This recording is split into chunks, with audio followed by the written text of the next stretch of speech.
Hello, welcome. This is Michael DeVellis, and this is the Powder Group Conversations with Melanie Mills on a career in makeup.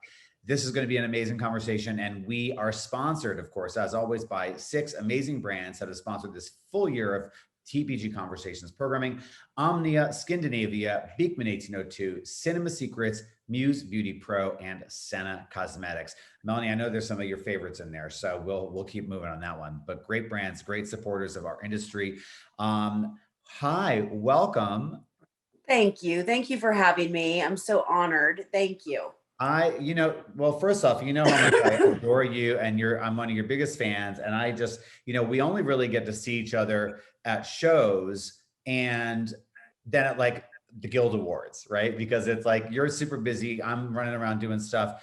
And I just want to say before we get started, I'm so impressed and so grateful for all you've been doing during the pandemic to keep our community inspired and motivated. You've put videos out, you've been doing programs, you've been doing all kinds of stuff.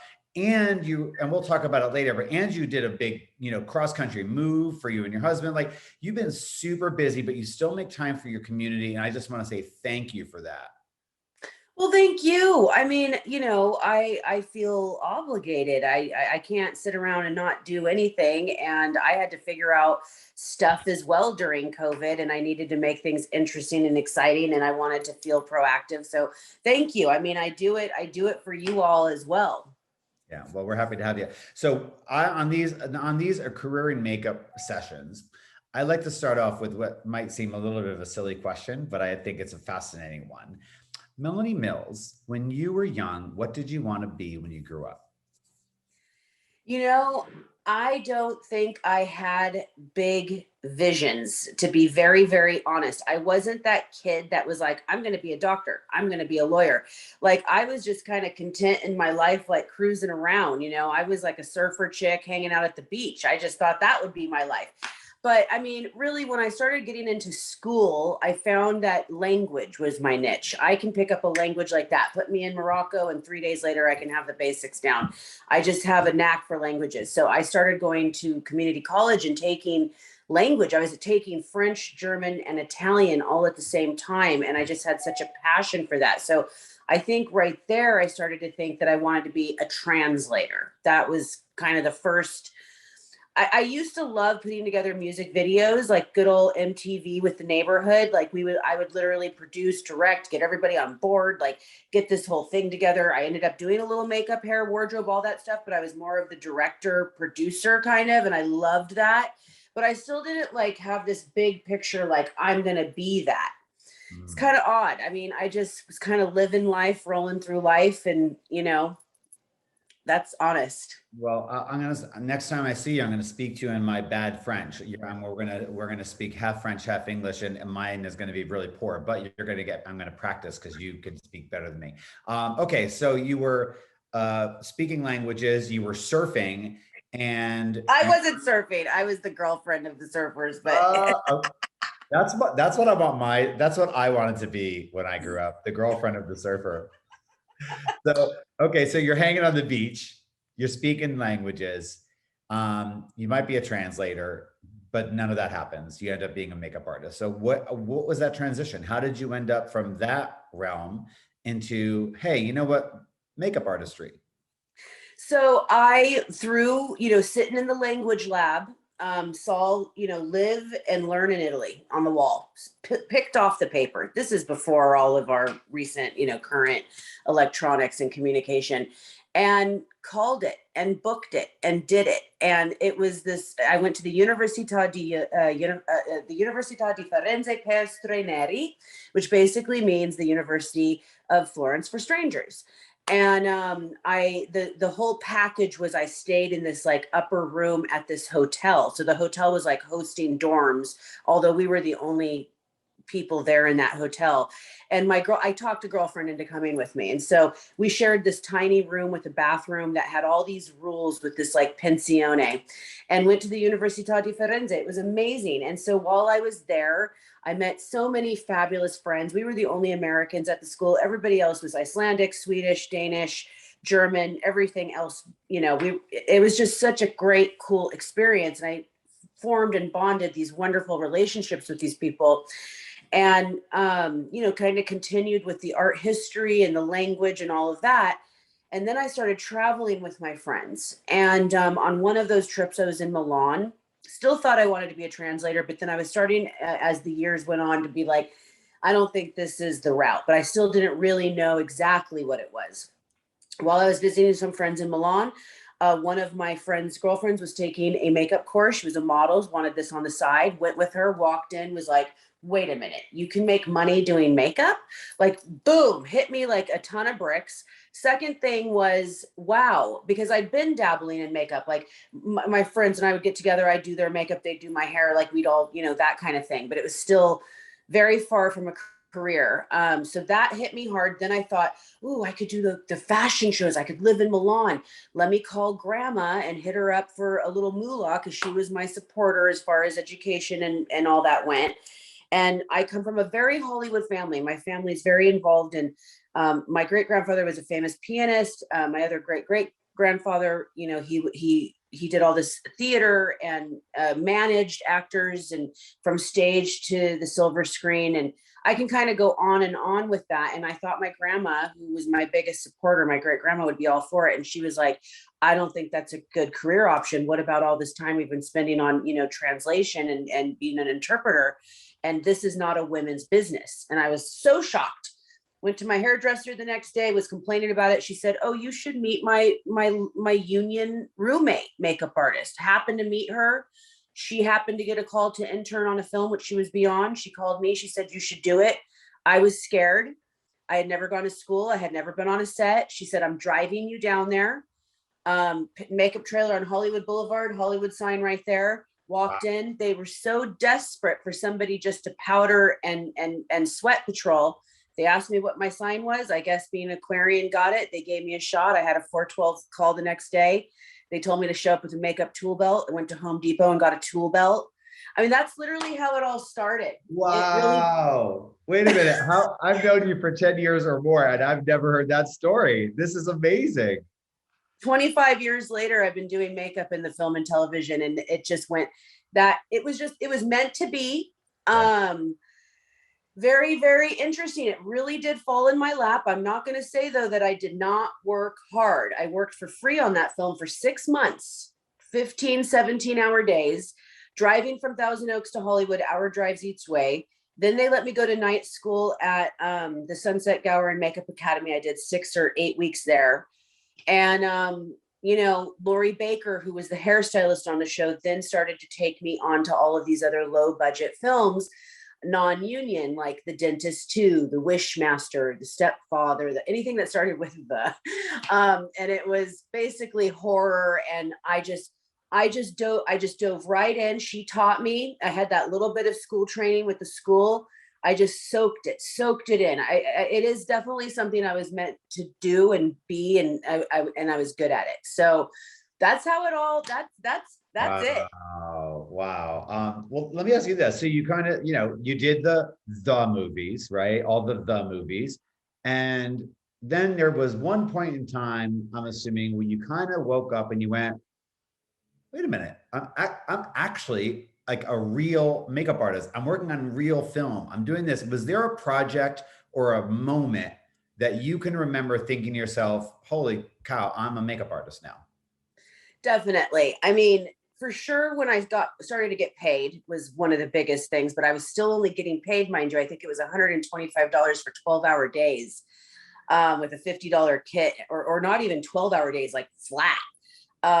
But the moment that hit me when I was reading your questions earlier was I was on The Dentist 2, covered in blood daily.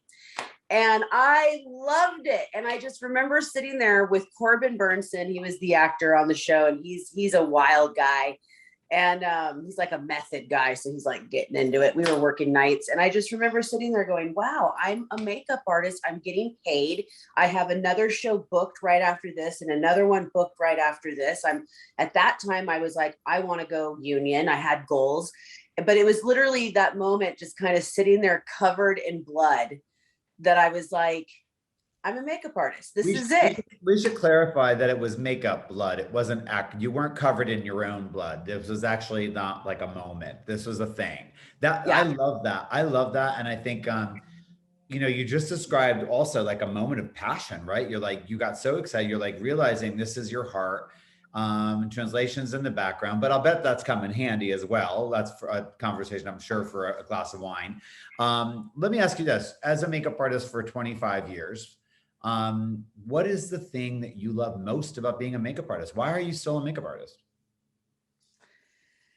There's nothing like the end result of your creation. There's nothing like collaborating with producers, directors, actors, and then having that final aha moment when you see them on camera and it all works. That I think is something that to this day still sparks all that awesomeness in there of why I love what I'm doing. I mean, I love to make people feel beautiful. I really transitioned out of the horror world after a while. I got sick of it. It's always fun to create the blood, the horror, and all that stuff. Not fun to maintain it and take it down. So Mm. after a while, I got kind of sick of that world, but it transitioned into sitcom, episodic, and then live television, which with Dancing with the Stars. And so doing like the big makeup, I was credited on Dancing with the Stars to have brought glam back to TV because we did come out of a very bland makeup era, spice pencils, individual eyelashes, fighting glow and shine to save our lives. And we did nothing on that show but bring out bronzer, glow, glitter, shimmer, piles of lashes. In the beginning of that show, we had a lot of really hot A-list celebrities too. So I mean, I think at the end of the day, it's the collaboration, it's the feeling, it's that overall really great feeling of feeling a part of a team and that you created something that really works, magically, not just like your basic men's grooming. Believe me, I still like that too. I love the conversations I have with the guys and stuff, but it's like kind of that either that big glam that like fits right there where it needs to fit or the character makeup. It's just the overall team feeling. What do you think makes you a great makeup artist? Like, what makes you, Melanie Mills, a good makeup artist? What do your clients love about you? What is the thing that has you coming back over and over again? I had to really think about that when I read that. I think I'm good. I do. I know I'm good. I can just slap on makeup and I'm fast, so like I can put your lashes on fast. I can get your color correct fast. I can create, I'm fast. I'm fast. I have I've gone to the stage in my career where I have a beautiful kit. Everything is luxurious and soft, whether it's pro or commercial makeup, things that I buy and stuff. It's an experience, I think that my personality does come into play and people, I'm fun. I can also put somebody to sleep, so I can read the room, there's an essence, there's a professionalism to knowing when to have fun, when to chat, when to talk about yourself, when not to talk about yourself, when the actor or the client, bride, actor, kind of similar vibes where they need a moment, to just calm down and they don't want to hear about your night last night or your blah, blah, I think it's that overall professionalism of being able to read the room, being able to read my actor. I've also worked with kids for like over 10 years, and I've taught them not only how to receive getting makeup application, because that's a task for kids, believe me, but also, kids are amazing actors. They take on so much, and I can tell when they're having like a rough day, or something's going on, and you just need to be like, you ask them how they're doing, or you don't, or you give them their space, or you're quiet, or you make a joke and you make it fun. I think there's definitely all of that. I'm on time. I have a beautiful kit. I know I'm going to, deliver what they want. It's luxurious. I do a whole bunch of beautiful pre-skincare massage, this, that. I go the extra mile. I guess that's it in a nutshell. Well, that's a pretty nice nutshell. That's, that's a good nutshell. I think you know, you kind of just defined for me like what makes a makeup artist a good makeup artist, like what makes somebody a good part of a team, like all those things, attentiveness, being able to read the room, being appropriate. All the, you know, I think that that's a, you know, we're in an age where a lot of makeup artists who are coming to the industry are being influenced by the influencer world, which is about self-attention. And a makeup artist, a union artist, a TV and film artist, someone who's there to serve and to provide a service that helps someone transform into a character. It's never about you. And I think that's, you just said that. It's You amazing. got to leave the ego at the door. You know, a lot of people at the end of a makeup application, right? Like, just for example, let's talk about Amara La Negra, who I just think is gorgeous. And we get done doing her, and then I'm doing her, you know, leg makeup, and she's like, God, I love this stuff. I've seen this a few times. And then Robbie, my hairdresser friend who's in the room, is like, this is her line. What? They're like, I don't start off with that. You know what I mean? You gotta leave the ego at the door. It's really not about you. And as far as, besides just the actor in your chair, the politics that goes on in your makeup room with your producers, with your writers, with your actors, with your team is also important. And I've always been a team player. You see someone taking a little bit of time, I jump in and help. You know, what do you need? You just do that, no matter your status, how long you've been doing it. It's just, it's important at the end of the day, overall, for us all to get the job. Doesn't matter whose job is what within that little moment. That's great. I love that. Now, you know, speaking of you being an amazing artist and a great part of teams, you have also been given lots of accolades and lots of nominations for awards and things like that because of your excellence. That's got to play a little bit with your head. Like, how does it feel to be nominated so much? And you've won as well. Can you, like, what's the number? Like, how many nominations have you had? Like, talk to us. Okay, so I have been to date nominated 22, I could be wrong, 23 times for Emmys, primetime and daytime Emmys. I've been double nominated and even triple nominated multiple years in a row. This is just for Emmys, between the Oscars, between Nickelodeon shows, Dancing with the Stars, The Real Daytime. And I'm sure I'm leaving a few things out, but you know, those were, it's so amazing. It is. It's a ride that you get on. It's amazing to be a part of that club. It is. I've won 2 Emmys. I won one for primetime for Dancing with the Stars in 2005, and I just won one last week for The Real Daytime. And it's awesome. Thank you. I mean, it feels amazing. I think you and I were joking about this earlier. Does it help you to get a job? Does it raise your paycheck? Not 100%, you guys. So it's awesome. It's great. It's great for the resume. It feels so good to be accoladed by your peers. Speaking of peers, I've been nominated 11 or 13 times. I couldn't track it for the Guild Awards, and I've won 5. And so those are really cool because those are nominated by your peers, and we're all very judgmental of each other's work, our own work. So it's awesome. It feels amazing. I love it. I'm proud. I've got my girl, you know, right here. Nice. That's it. I love it. We're gonna have to reset that background for you, so it's right over your shoulder, right? I love Usually that. I am a little tilted. I love it. I love it. That's a, well, No, I mean, it feels congratulations. amazing. You can't say anything, you know. It's great. It's just so great. I wish with every nom my you know, hourly goes up. Yeah, I don't think that's in IATSE. They don't have that in there, right? There's no agreement on that piece.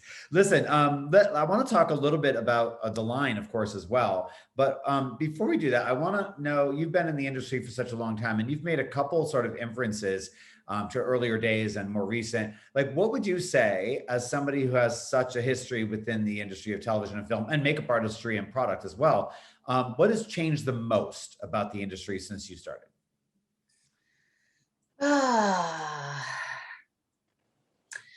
Professionalism. Social media is very important now. For example, you know, before you could refer a person or get a job based on the referral or the resume.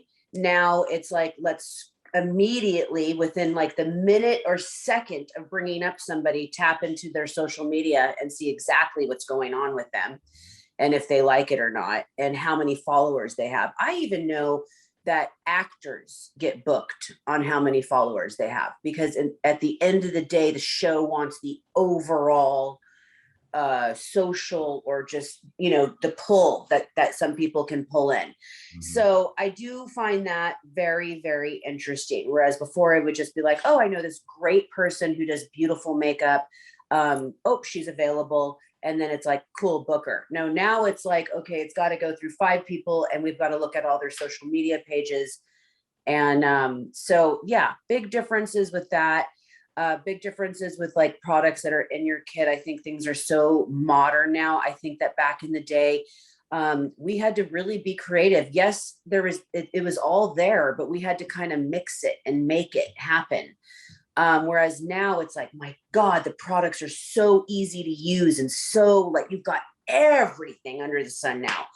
Um, you know, overall, just attitude too. I noticed that people are late a lot, cancel a lot at the last minute. I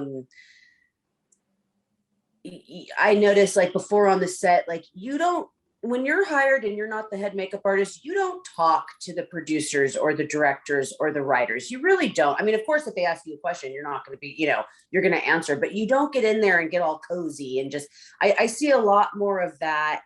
And then with the social media, it's like the minute that you're on something or do something, you're like tagging it immediately. And it's like, okay, hang on, ask for the protocols, because some stuff is pre-taped. Um, there's just a lot of protocols that I think with the younger generation, as they're coming in, that stuff is kind of forgotten, and basically.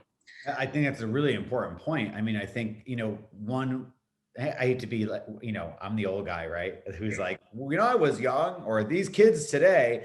But what happens is, you know, the perspective and the energy is I do. And so therefore I post. And I think that's that automatic instinct, right? So when you get on a project or you get hired for something, but asking that protocol, making sure it's not a closed set, making sure that you can have the authority to post something, and talking to the department head, always, or the key always, I think is great advice. Was there a project that you'd say, I mean, I think about the stuff you've been nominated for, and I think what fun you must have on your job. Like, is there a project or a show that is sort of like Melanie's most fun project? Oh, there's too many. Dancing with the Stars was definitely a big deal for me, because I think when I started that, I was only 32. God, I was young.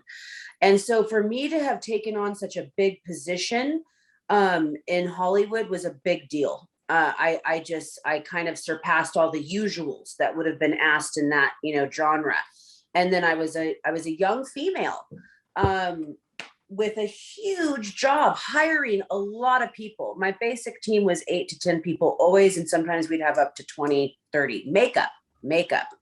And just organizing all the different personalities. That show was trippy too, because and great, because of the live energy, and just you had these A-list celebrities that were taken out of their comfort zone, where they're used to being completely catered to the point where like they're used to being lit all the way around, you know, 360. Now you're on a stage, hot, huge lights, you're dancing, you're doing something you're not used to doing. So the nerves that came along with all of that was exciting to me. And I loved the backstage quick changes when we had to go from like a 50s foxtrot to like the dramatic, deep, dark paso doble. And I literally had 2 minutes to do it while working with wardrobe, hair, body makeup, and sound, miking, and all that. Like literally, that to me was so, I loved it. Oh my God, it was just so energizing. Just being a part of that was really, really cool. I have to go back to my early days though, too, with like all the horror stuff, like, you know, literally creating these monsters and dead people, and just the blood. And just one of my biggest things I thought that was cool was I was already ready to go union, but the show that I was on called Lockdown, it was a movie with Master P that we shot out in New Mexico, that we were shooting in an old rundown prison where one of the greatest prison riots in American history happened. and this place was haunted, and the makeup room was the old barber shop, and a lot of our extras were actual ex-prisoners, and we were surrounded by a real working prison, and even a lot of our actors had backgrounds, and I had to really study and learn prison tattoos and all the different tattoos for all the different ethnicities and what they all meant. And I went on Hollywood Boulevard, met this guy Duel in a tattoo shop who he himself had been in prison, and I hired him and brought him with me out there. And I mean, I could go on and on about that story. That's a really interesting, crazy story. You know, so, and then I think about even my current days over on Nickelodeon, like especially the last show was on All That. It was that live sketch comedy, basically a kid's SNL. And again, very little time to create characters, very little time to take them from one thing to another. And I think it's that energy of just being in the mix of something kind of special and different and nuts that has always been so amazing. You make me want to be a makeup artist. It sounds amazing. Or just hang out with you. We'd be remiss not to talk about Melanie Mills Hollywood, because it is your eponymous brand. It's an industry iconic brand in just 10 years. Happy anniversary. It's your 10 year. Thank you. So exciting. Now, you didn't start out as Melanie Mills Hollywood. You started out as a different brand and evolved it. Can you talk a little bit, what did you start out as, and when and why did you change the name? So Dancing with the Stars was the launch pad. There basically was not anything on the market working for me and my needs as far as a beautiful, hydrating body makeup that wouldn't get all over the place and stain, that you could also wear on your face, that you could wear for multiple shades, blah, blah, blah. So out of my need, I developed it on that show. And when it was the dancers that were just so finally in love with it, and they called it Gleam. I'm gleaming, I'm gleaming. I decided after my great grandma had passed to take a little inheritance and go for it. So at first, just because out of naivety, right, just being naive, I called it Gleam by Melanie Mills. 4 shades, that was what it was, just these 4 tubes in the very, very beginning. And then I had launched into some lip glosses in my desk by that point, and I was starting to look into bigger retail. And I used to be a brand ambassador and product developer for Saint-Tropez. I had the opportunity to work under Michelle Feeney, who used to be huge in the Estee Lauder world, MAC world, Bumble and Bubble. She was global communications when I was developing Mac Pro at Mac. Yes. Yeah.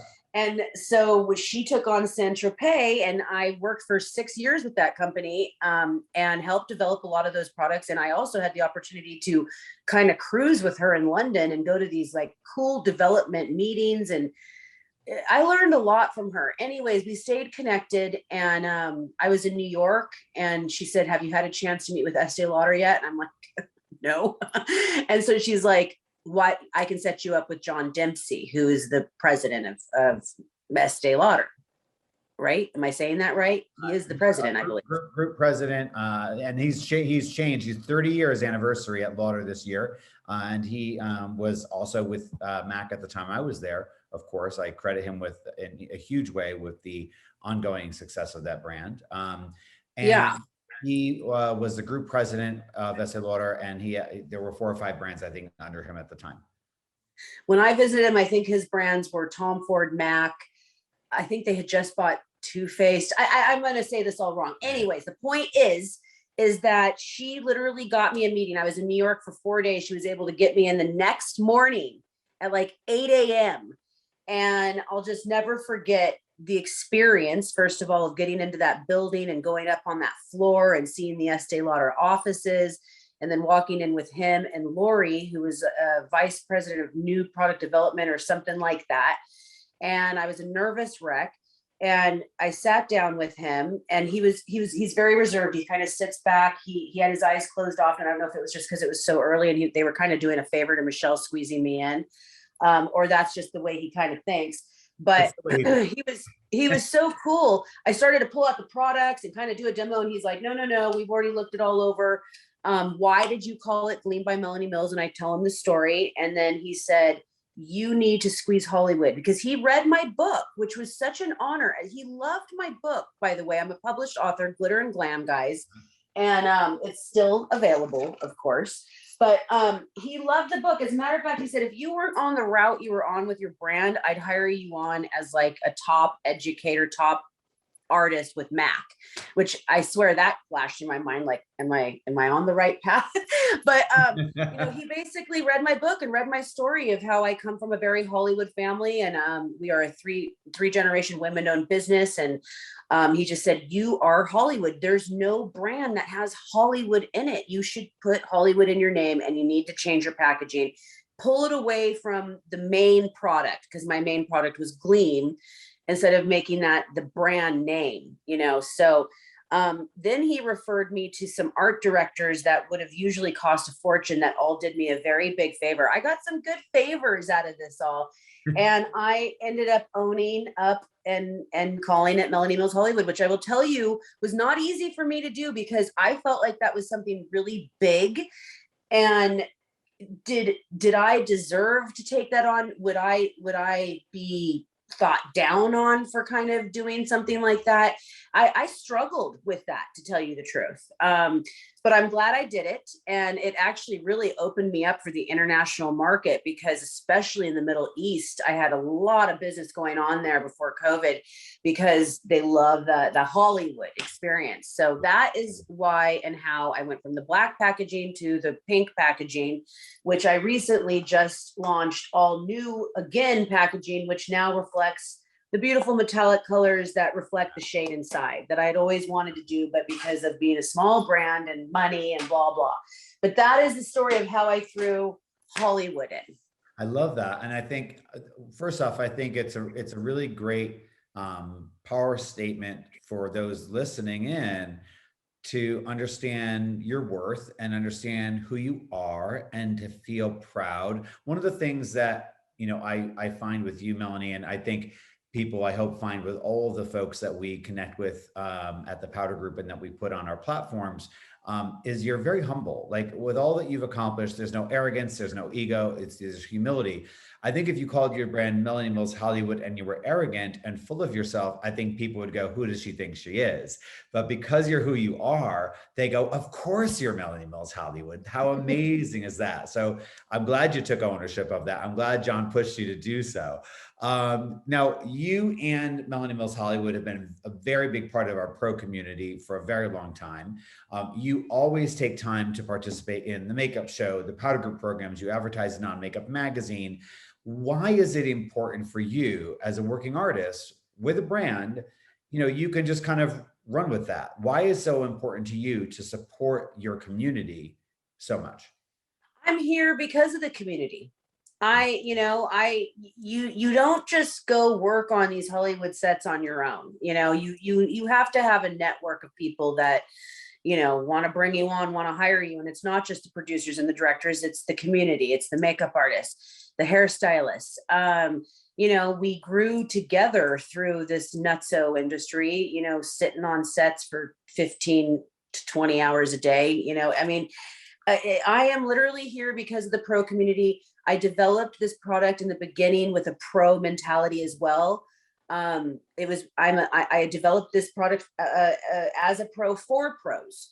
And it's actually taken me a while to get to understanding and learning how to teach the everyday woman community how to use these products. Because at the end of the day, I did make them easy and multi-purpose, not only for us pros, but my first thought when doing this brand was not to be like this mega like Laura Mercier, Bobbi Brown. It was literally like this awesome product that was not available on the market. All of my makeup artist friends loved it. And it was like a pro product originally. Like my very first powder, which now comes in this size, this is my soap now, but it used to come in a size like this. It was 30 grams, because my mind was like pro doing, you know what I mean? So yeah, honestly, like, I participate in all of this. The pro community is what got me through COVID. Honestly, my brand I'm talking about, it was the loyalty of the pros that got me through. I'm here because of the pros. Yes, now I'm expanding more into the consumer market, which is awesome. I've dabbled here and there in it, but it's been the pros, so And I just have such a love for it. And I love to teach. I love to educate. And there's nothing that feels more awesome when I have people that come up and want to take pictures with me, hug me. They had an experience that they either had through one of my classes or through one of these online programs or just whatever it may be. That is the best feeling at the end of education. I do Zoom calls now. You can just email me info@melaniemillshollywood.com. I have repeat customers on the Zoom calls. I love it. I love it. I love the community. I will never stray from the community, and I will always support the community. Well, we appreciate it. I know the Powder Group community appreciates you and loves the product. I know that for sure. So thank you for creating, number one, such a beautiful line of a product that does really meet a need that doesn't get met very many places. So it's amazing. I also want to say, I love watching your videos on your social media because I love you taking a big glob of it and smearing it. And you kind of, as a viewer, go, that's too much. Oh my God. And then you go in and you go there and you're going, oh my God, it's perfect. It just, that transition from some product in the hand to a swipe of product on the leg to this gorgeous finish. It is just super cool. So before we're going to sometimes I'm just a little too real. I know. And I had oh, not at all. I love it. My video guy would be like, we have to refine this. It's just not pretty, Melanie. And I'm like, but this is literally what I do. What can I say? Just the authenticity is important because what's going to happen is a makeup artist is going to get it. They're going to use it and it's going to look exactly like it did when you used it. If it's too polished when you show it, then I'm going to feel like I'm doing something wrong, right? So I love the way you do these videos. I think it's amazing. Before we wrap up, two things. One, what is your social media handle so people can follow you? There's two, one for the brand and one for you, right? There's three actually. Well, there's four. There's also one for the UK for those of you that might be out there in the UK. And I do have a melaniemillshollywood.co.uk website that's all in pounds that ships right from the UK. So that's the best way to get your product in the UK and the Europe.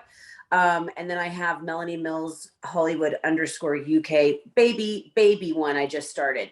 Of course, there's the one Gleam _ Melanie Mills Hollywood, the one I've had for years and years. It's very brand oriented. Melanie Mills MUA, which is my personal. So you're going to see on that feed mostly just only work by me with occasional family splattered in. I keep the real personal family and all that stuff in the stories. The stories are fun. A lot of people love my stories on my personal page. So come join. Last but not least, Kittens Kitchen _ that's my hubby's and I's passion. We are foodies. We love to eat. We love to drink. We love to cook. We love to entertain. And that's another account that's just kind of getting started, but that's all of like our cooking and food adventures. I love it. That's awesome. Well, listen, I have one final question for you. I want to ask before we wrap up. There's our audience, as you know, at the Powder Group ranges from early stage artists to bridal artists to film artists to union artists. What is some advice that you would give someone who's looking to develop a career in this industry today? Say they're on the earlier stage, or maybe they're just looking for a little bit of inspiration to kind of push themselves forward again post-pandemic. Honestly, network. And I don't just mean on social media. I mean, really connecting with people and taking all the education you can take. You guys are so lucky, no matter how long we've been doing it or fresh starting. We did not have these opportunities as available as they are now, really, literally. There were some basic courses that you could take, and then it was a ladder to climb from that point on. So there's so many social events, and especially even online now. I just think networking is super key, and just really polishing your professionalism, reminding yourself that this is, yes, fun and cool and all of that good stuff, but you are offering a service. And I really recommend, especially post-pandemic, polishing your website. I do think it's important to still have a website. Your social media platforms are very, very important. And I know as artists, and I've had to also teach myself this, you have to put yourself out there. You have to put your face forward. Even just recently with my brand, I didn't start getting on with my face until recently. And I can't tell you what a difference it's made. People want to know who you are. And And I think that social media is the new resume. It's the new calling card. It's your new business card, you know, and I just think it's so important to have it polished. You have a separate account, you know, for your dogs and your kids and your cooking and all of that. And really keep your professional page polished and in tune. If you're a bridal artist, we want to see all that bridal stuff. And let's get some pictures of you guys applying to the bride at the last minute, stuff like that. Um, you know, and then reaching out for mentorships and such, but not being like abusive, like aggressive, because that is another new thing that I've kind of noticed where it's like, I'm reaching out to you and I keep reaching out to you. It's like, okay, but there's nothing really I can offer to you other than these things that I have if you'd like to participate in. So, you know, I think professionalism, the social media, the calling card, the website, the resume, and the networking is so You important. literally just gave the Melanie Mills masterclass in 3 minutes. That was amazing. I can't think of any better advice to end with.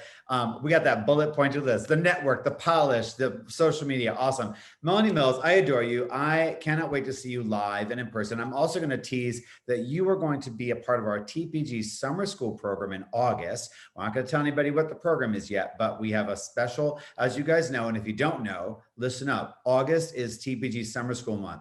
All month long, Wednesdays are free education for TPG Pro members. 9 sessions over 4 weeks. Melanie Mills is going to be one of those sessions. So we will see you in August, if not Thank before. you. I know you're going to be at the Makeup Show program. So guys, if you're going to be in Houston or in Chicago or New York, get out there, give Melanie a big hug. She can't wait to see you. Get vaccinated. Melanie Mills, thank you for being here with us. This has been Michael DeVellis for the Powder Group Conversations with Melanie Mills. Thank you so much. Also, thank you to our sponsors, Omnia, Scandinavia, Beekman 1802, Cinema Secrets, Muse Beauty Pro, and Senna, and of course, Melanie Mills. We adore you. Thank you, babe. Thank you for your support and your love and just for being you and all that you do too. It's really awesome. Thank you. Thank you, my dear. All right, bye, everybody. See you online.